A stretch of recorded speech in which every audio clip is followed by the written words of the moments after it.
دلائل کی دنیا میں انسان نظریاتی طور پر مطمئن تو ہو جاتا ہے، عمل کی توفیق جب تک نہیں ملتی، جب تک اپنے خالق سے محبت پیدا نہیں ہوتی۔ دلائل کی دنیا میں کسی کو بھی آپ قائل کر سکتے ہیں، وہ قائل ہو جاتا ہے، لیکن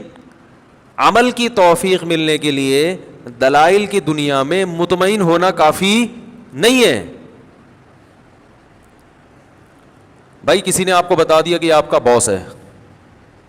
آپ کو پتا چل گیا یار یہ میرا باس ہے، اس کی مجھے مان کے چلنا ہے، لیکن دل میں آپ کی نفرت ہے، تو آپ مان کے چلو گے، جہاں ڈنڈی مارنے کا موقع ملے گا مارو گے آپ۔ تو اللہ نے فرمایا کہ اللہ ایسی قوم کو پیدا کرے گا یحبہم، جن سے اللہ کو محبت، ویحبونہ، اور وہ کس سے محبت کریں گے؟ اللہ سے۔ اور پھر اس کی ایک علامت بیان کی کہ جب انہیں اللہ سے محبت ہوگی اور اللہ کو ان سے محبت ہوگی تو ان کے جو جسم سے نکلنے والے اعمال ہیں وہ کس نوعیت کے ہوں گے؟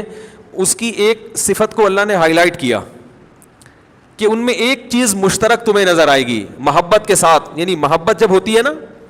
تو محبت صرف دل میں نہیں ہوگی بلکہ اس محبت کا ایک اثر تمہیں نظر آئے گا، وہ اثر یہ ہوگا لا یخافون فی اللہ لومۃ لائم، کسی ملامت کرنے والے کی ملامت کی پرواہ نہیں کریں گے وہ اللہ کے معاملے میں۔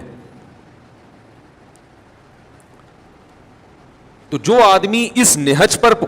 یہاں تک پہنچ جائے کہ اللہ کے معاملے میں کسی کی پرواہ نہ کرتا ہو تو وہ پیچھے کیسے ہوگا دین سے؟ لومۃ لائم، کسی ملامت کرنے والے کی پرواہ بولو بھائی نہیں کریں